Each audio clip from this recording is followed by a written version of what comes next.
আজ আপনাদের জন্য হাড় হিম করা ভয়ঙ্কর একটি ভৌতিক গল্প নিয়ে হাজির হয়েছি। গল্পটি মনোযোগ দিয়ে শেষ পর্যন্ত শুনবেন এবং কমেন্টে জানাবেন গল্পটি আপনাদের কেমন লাগলো। তাহলে আর দেরি না করে চলুন শুরু করা যাক আমাদের আজকের গল্প, কাননডাঙ্গা। সন্ধ্যার পর এই পথ ধরে কেউ হাঁটে না। পুরনো বাঁশবাগানের ভেতর দিয়ে কাঁচা রাস্তা চলে গেছে শ্মশানের দিকে, আর তার পাশেই পরিত্যক্ত এক জলাশয়। জায়গাটার নাম কাননডাঙ্গা, কিন্তু আশেপাশের গ্রামগুলোতে একে বলে মৃতের গলি। অরিন্দম এসব কিছু জানতো না। সে শহর থেকে এসেছে, এখানে তার এক বন্ধুর বাড়ি। সন্ধ্যার গল্পগুজবের এক ফাঁকে সবার নিষেধ অপেক্ষা করে সে হাঁটতে বেরিয়েছিল। অদ্ভুত এক কৌতূহল তার মনে কাজ করছিল। সত্যিই কি শ্মশানের পথ ধরে কেউ গেলে অদৃশ্য কণ্ঠস্বর তাকে ডাক দেয়? সন্ধ্যা তখন গভীর হচ্ছে, আশপাশ নিস্তব্ধ।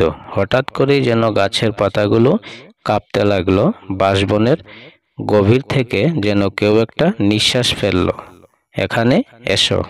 অরিন্দম থমকে গেল। ঠান্ডা শীতল কণ্ঠস্বর যেন বাতাসের মধ্যেই ভাসছে। সে তাকিয়ে দেখল জলাশয়ের ধারে একটা মূর্তি দাঁড়িয়ে আছে, একটা ছায়ামূর্তির যার চেহারা অস্পষ্ট। এগিয়ে যাবে নাকি ফিরে যাবে? অরিন্দমের শরীর অবশ লাগছে। অরিন্দমের গলা শুকিয়ে গেল। অন্ধকারের ভেতর দাঁড়িয়ে থাকা ছায়ামূর্তির দিকে তাকিয়ে সে বুঝতে পারল তার শরীর কাঁপছে। বাতাস যেন ভারী হয়ে উঠেছে, নিঃশ্বাস নিতে কষ্ট হচ্ছে। এখানে এসো শব্দটা যেন চারিদিকে প্রতিধ্বনিত হচ্ছে। গলা শুকিয়ে গেলেও অরিন্দম এক পা করে এগিয়ে গেল, যেন কারো অদৃশ্য হাত তাকে টানছে। জলাশয়ের ধারে পৌঁছাতেই একটা বিশ্রী গন্ধ নাকে এলো, পুরনো পচা জল আর কিছুর পুরা গন্ধ। ছায়ামূর্তিটি একটু একটু করে স্পষ্ট হচ্ছে। অরিন্দম দেখল সেটা একটা মেয়ের অব্যয়। অন্ধকারের মধ্যে এক জোড়া ফাঁকা চোখ নিয়ে তার দিকে তাকিয়ে আছে। হঠাৎ ঝোপের ভেতর থেকে একটা শীর্ণ কঙ্কালের মতো হাত বেরিয়ে এলো এবং অরিন্দমের পায়ে স্পর্শ করল। সে হঠাৎ চিৎকার করে উঠে পড়ে গেল। হাতটা ছিল বরফের মতো ঠান্ডা, যেন মাটির নিচ থেকে উঠে এসেছে। অরিন্দম ছুটে পালালো। বুকের ভেতর দুগধাপ দুগধাপ শব্দ হচ্ছে। বন্ধুর বাড়িতে পৌঁছে দরজা ধাক্কাতে থাকলো। রাহুল দরজা খুলতেই আটকে উঠল। কিরে, তোর মুখ এত সাদা হয়ে গেছে কেন? অরিন্দম ভেতরে ঢুকে এক গ্লাস পানি খেয়ে কিছু শান্ত হলো, তারপর সব কিছু খুলে বলল। রাহুল আর বাড়ির বুড়োরা চুপচাপ শুনল। তারপর রাহুলের কাকা ধীরে ধীরে বললেন, তুই ভুল করছিস অরিন্দম। কাননডাঙ্গার পথে সন্ধ্যার পর কেউ যায় না। কিন্তু কেন? রাহুল বলল, 5 বছর আগে এই জলাশয়ের ধারে একটা মেয়ের মৃতদেহ পাওয়া গিয়েছিল। তার নাম ছিল নন্দিতা। কেউ জানে না ও কিভাবে মারা গিয়েছিল। কেউ বলে সে আত্মহত্যা করেছিল, কেউ বলে তাকে হত্যা করা হয়েছিল। তারপর থেকেই এখানে কেউ গেলে একটা কণ্ঠস্বর শোনা যায়। অরিন্দম স্তব্ধ হয়ে গেল। তার মনে পড়ল সেই ছায়ামূর্তির কথা। সে কি নন্দিতা? রাত তখন গভীর। বাইরে ঝিঝি পোকার ডাকেদের ছাড়া কিছু শোনা যাচ্ছে না। অরিন্দম বারবার পাশ ফিরে শুতে লাগলো, কিন্তু ঘুম আসছে না। মাথার মধ্যে ঘুরছে সেই ছায়ামূর্তির ফাঁকা চোখ, ঠান্ডা হাতের স্পর্শ। হঠাৎ করেই দরজায় ঠক ঠক শব্দ হলো। সে চমকে উঠে বসলো। রাহুল আর সবাই তো পাশের ঘরে, তাহলে ঠক ঠক কে করছে? অরিন্দম ধীরে ধীরে দরজার দিকে এগিয়ে গেল। হাত বাড়িয়ে দরজার কপাট একটু ফাঁক করতেই একটা ঠান্ডা বাতাস ভেতরে ঢুকে এলো, কিন্তু কেউ নেই। সে দরজা বন্ধ করে বিছানায় ফিরে এলো। ঘুমানোর চেষ্টা করতেই কানের কাছে ফিসফিস আওয়াজ শব্দ শোনা গেল, এখানে এসো। সে শিউরে উঠল, কিন্তু ঘরের ভেতরে তো আর কেউ নেই। তাহলে কে কথা বলল? বুকের ভেতর টিপ টিপ ঢিপ ঢিপ করতে লাগলো। হাত পা ঠান্ডা হয়ে আসছে। অরিন্দম ধীরে ধীরে চাদর টেনে মুখ ঢাকলো। বাইরের হাওয়া কেমন যেন থমথমে। ঠক ঠক ঠক ঠক, আবার আওয়াজ। এবার একটু জোরে, যেন কেউ জানে অরিন্দম ভেতরে আছে আর সে জবাবের অপেক্ষা করছে। অরিন্দম ধীরে ধীরে উঠে দাঁড়ালো। মনে হচ্ছে দরজা খুললেই কিছু একটা থাকবে, হয়তো সেই ছায়ামূর্তি নাকি অন্য কিছু। সে জানালার দিকে এগিয়ে এক ঝলক বাইরে তাকালো।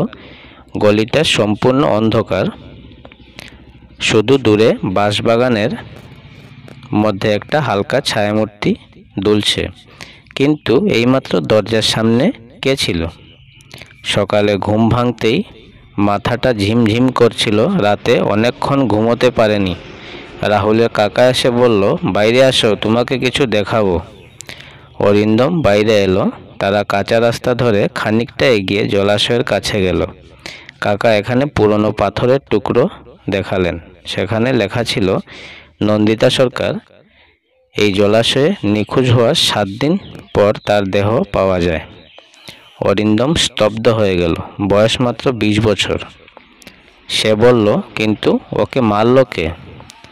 রাহুলের কাকা চুপ করে থাকলেন। তারপর বললেন, সে কথা কেউ জানে না। পুলিশ কেস ফাইল করেছিল, কিন্তু রহস্য উন্মোচিত হয়নি। তবে এক বৃদ্ধ বলেছিল ওর মৃত্যু স্বাভাবিক ছিল না। মানে? কেউ কেউ বলে নন্দিতা কিছু একটা দেখতে পেয়েছিল যা ওকে মৃত্যুর দিকে ঠেলে দিয়েছিল। অরিন্দম হতভম্ব হয়ে গেল। সে কি একই জিনিস দেখতে পেয়েছিল?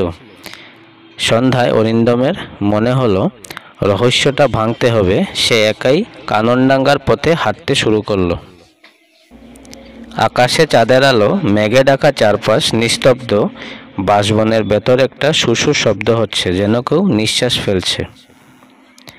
জলাশয়ের কাছে পৌঁছে সে থমকে গেল। একটা সাদা পোশাক পরা মেয়ে দাঁড়িয়ে আছে।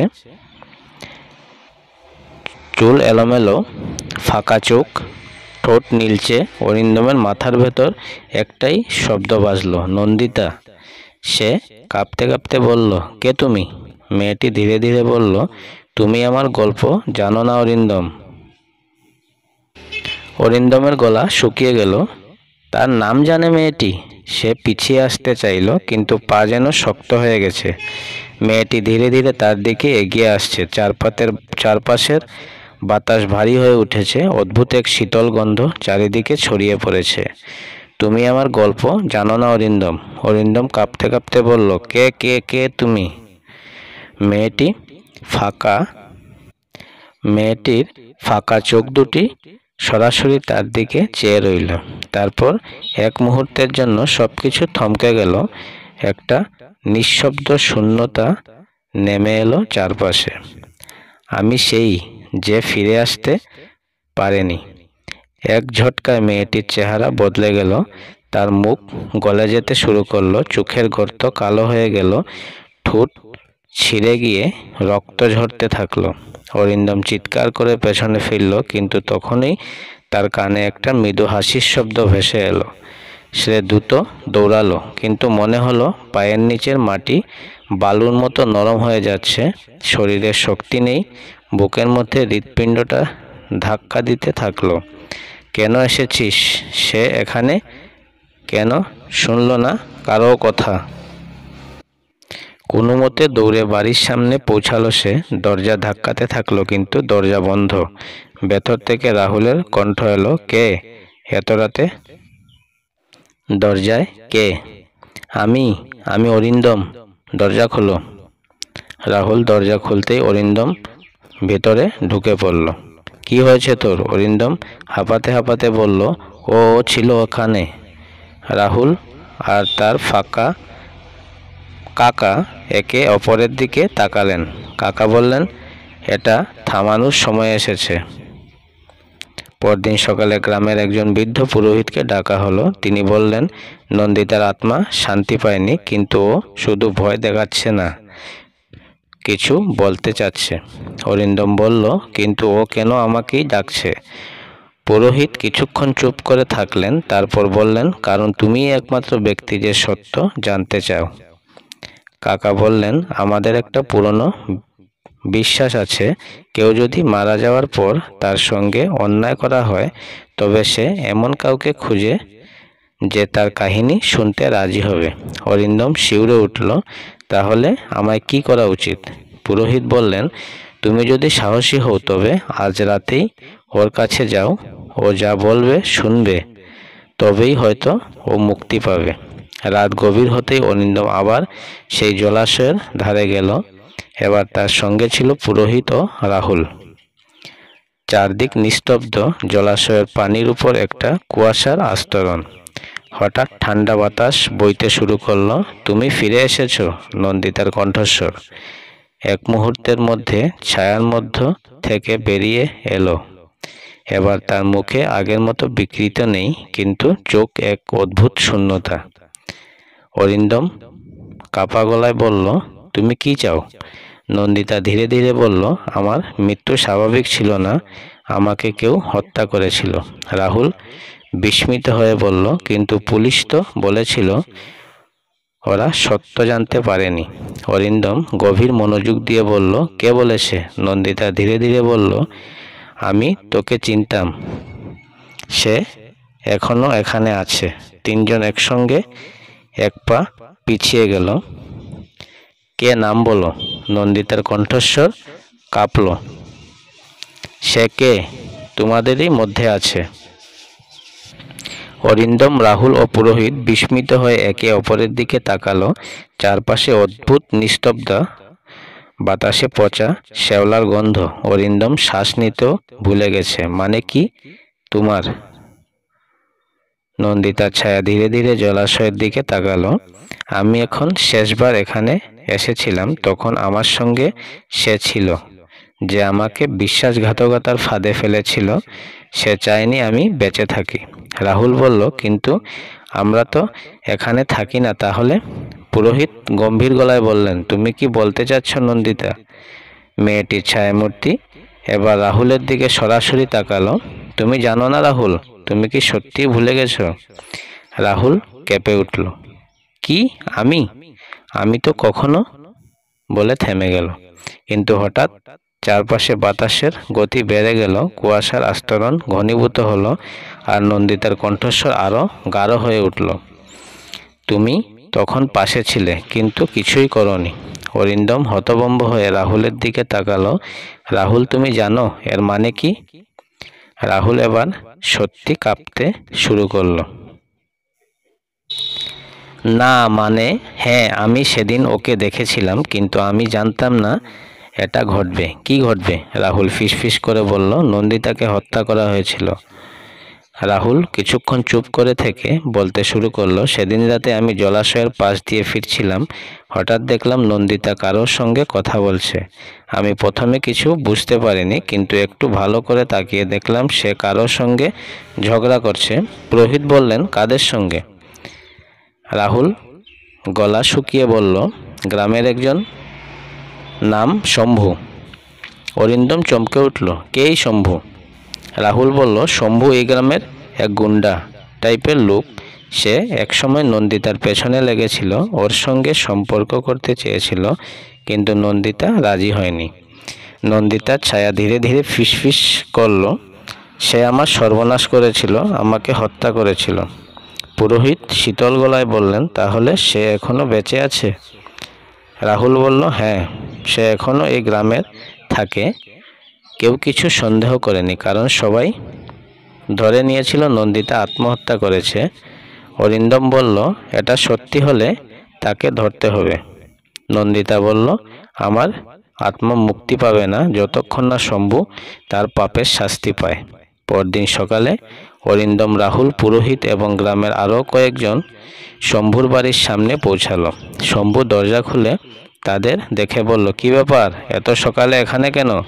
পুরোহিত বললেন, তুমি নন্দিতার মৃত্যু সম্পর্কে কিছু জানো, তাই না? শম্ভু মুখ শুকিয়ে গেল। কি বললেন? অরিন্দম বলল, আমরা সব জানি শম্ভু, তুমি সেদিন রাতে ওকে শেষবারের মতো দেখেছিলে। শম্ভুর চোখ কুট্ররের মতো কাঁপল। না, এটা মিথ্যে, আমি কিছু করিনি। পুরোহিত বললেন, তোমার মুখে সত্যি কথা বেরোবে। তিনি একটা ছোট্ট তামার পাত্র থেকে গঙ্গাজল ছিটালেন। হঠাৎ শম্ভু চিৎকার করে উঠল, ও এখানে আছে, আমি জানি ও এখানে আছে। তার শরীর কাঁপতে লাগলো, ঠোঁট কেঁপে উঠল। ওকে আমি পানিতে ডুবে মেরেছিলাম। গ্রামের লোকজন হতভম্ব হয়ে গেল। আমি ভয় পেয়েছিলাম, কারণ ওর কাছে আমার সব গোপন তথ্য ছিল। তাই আমি চুপি চুপি ওর গলার চাপ দিয়ে তারপর পানিতে ডুবিয়ে দিয়েছিলাম। শম্ভু হাঁটু গেড়ে বসে পড়ল। কিন্তু তারপর থেকে আমি রাতে ঘুমোতে পারি না।